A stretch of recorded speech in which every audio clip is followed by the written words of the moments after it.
So this recording here is going to be on premium bonds. And premium bonds are bonds that are opposite of discount bonds, where discount bonds are bonds that have a contract rate lower than the market rate.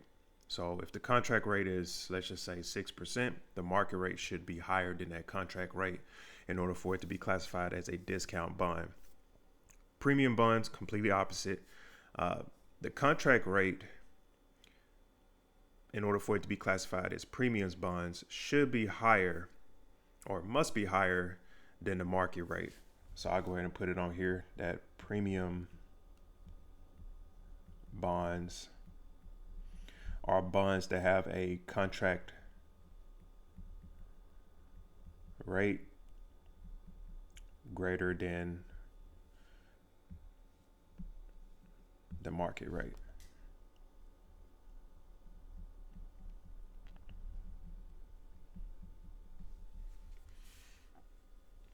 And so premium bonds and discount bonds, they do play similar roles as far as with the purpose of having discount or premium bonds or issuing discount or premium bonds.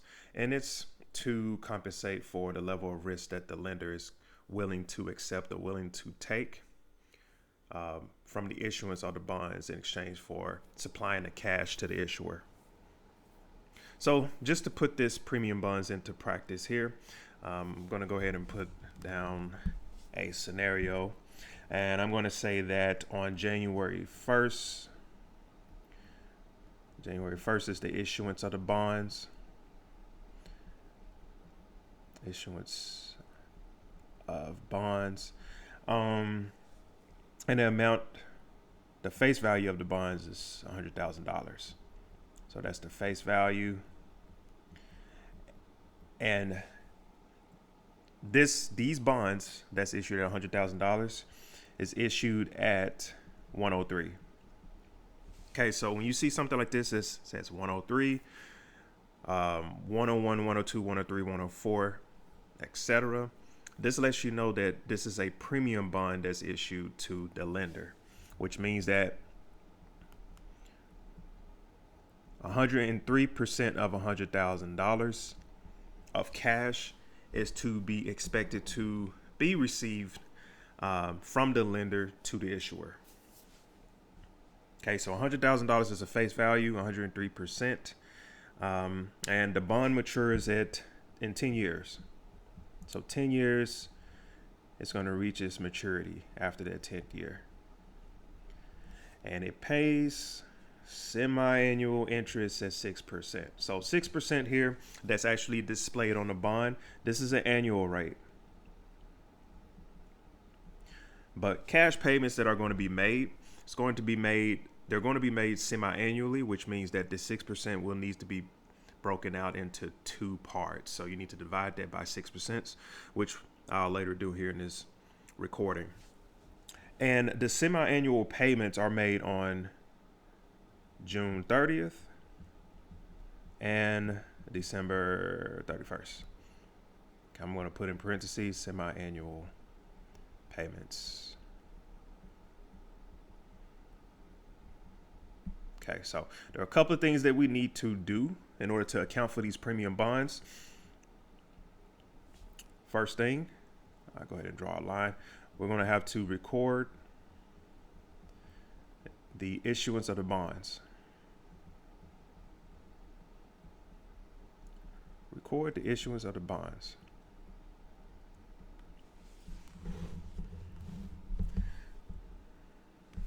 All right, so I'm going to go ahead and set up the journal here. So with date, transaction date, account,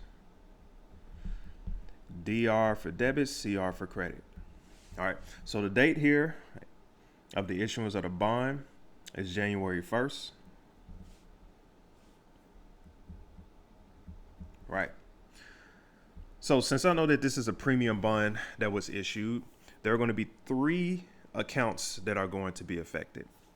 So I'm going to start off with the account that needs to be debited. So the account that needs to be debited, since this is the issuance of the bonds, is going to be cash. Cash is going to be debited for $100,000, which is the face value of 103%. So that's going to give me $103,000. So that's the cash amount that's received from the lender to the issuer from the bonds that was issued.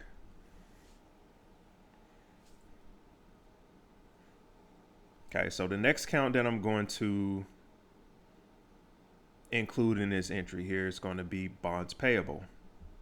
So bonds payable is going to be credited for 100,000 because we're going to have to credit bonds payable for the face value of the amount that's actually placed on a bond or displayed on a bond. So this is the face value. So we received cash $103,000. Why did we receive cash, or how? It's from the issuance of bonds. That issuance of the bonds had a face value of 100,000, which is why it's going to be credited to bonds payable, the liability account. So you notice there's a difference here of $3,000. This difference of $3,000 is going to be credited to an account called premium on bonds payable. And this account here that's credited, this is your contra liability account. Contra liability account, which is an account that's directly connected to this main account called bonds payable. All right, so it's connected to it, meaning that this amount is going to play a role or play a part in the carrying value of the bonds payable. So if we go here off to the side, I'm gonna zoom out so we can see the entry. I'm gonna put over here bonds payable, which starts off with $100,000. So that's the face value, which is indicated right here. I'm going to now add the premium on bonds payable, which is $3,000 indicated by this credit here to premium on bonds payable. That gives me $103,000, which is the carrying value of the bonds that's recorded. This carrying value matches the cash amount that was received of $103,000. Okay.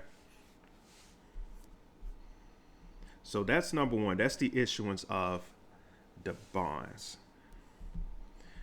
Now for number two, we have to record the semi-annual interest payments and the amortization.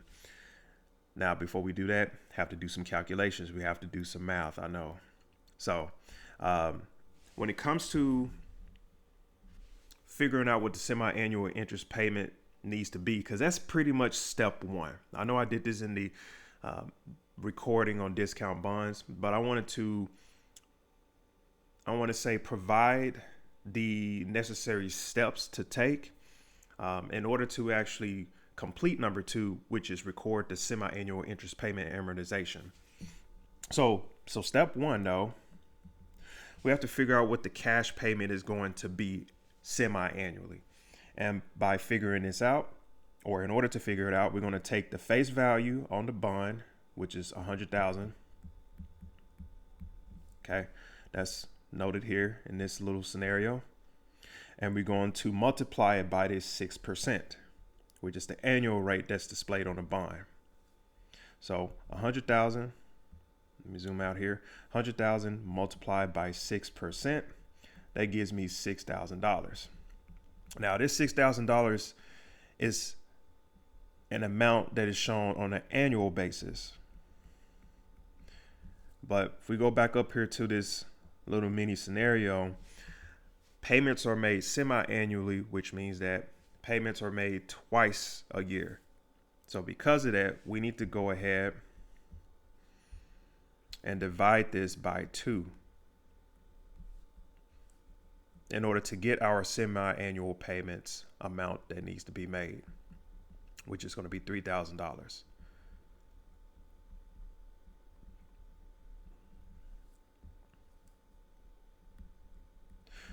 Now you could do it a different way as far as with computing this, just as long as you get to $3,000 based on this scenario. You could take $100,000, multiply it by 6%, and you can also multiply it by 6/12 or 1/2. Just as long as you know that you have to break down this 6% and divide it by 2, because semi-annual payments will need to be made instead of just an annual payment. Okay, that's if the problem states that semi-annual payments are made. All right, so this is the cash amount right here, cash payment that's going to go out, and it is going to go towards interest. Now the next thing we need to do is figure out the total bond interest expense. That's for number 2. Now number 2 is going to have it's kind of going to have a 2-step process here. First thing we need to do is take the cash amount, the semi-annual cash payment,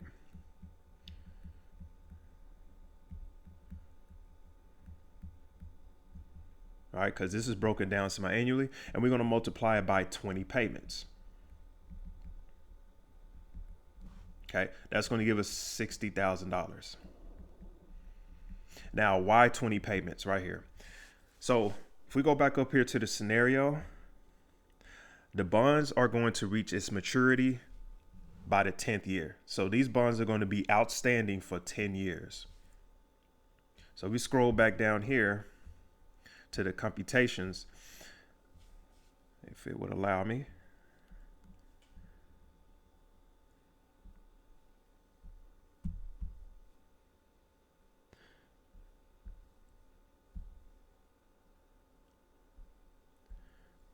Technical difficulties, user error, actually. All right, so we see that the 20 payments here, that's from the 10 years, meaning that each year 2 payments are made. So 2 payments are made each year. So you take the 10 years, multiply by 2, that gives you your 20 payments right there. So 3,000 times 20 payments, that equals your $60,000. So $60,000, that's your total cash payment right here. Let me put on here total cash payments. All right. So now we're going to take for number 3, we're going to take that $60,000. That's our total cash payments. And we're going to now, since this is a premium bond, we're going to now subtract out the $3,000, which is the premium on the bonds that was recorded as a credit here. Now we're going to subtract that out because that's the difference between the contract rate and the market rate right there, $3,000. So we're going to subtract that 3,000. That's the premium on bonds payable. And that's going to give us $57,000. Okay, $57,000. That's our total bond interest expense. Okay, that's our total bond interest expense.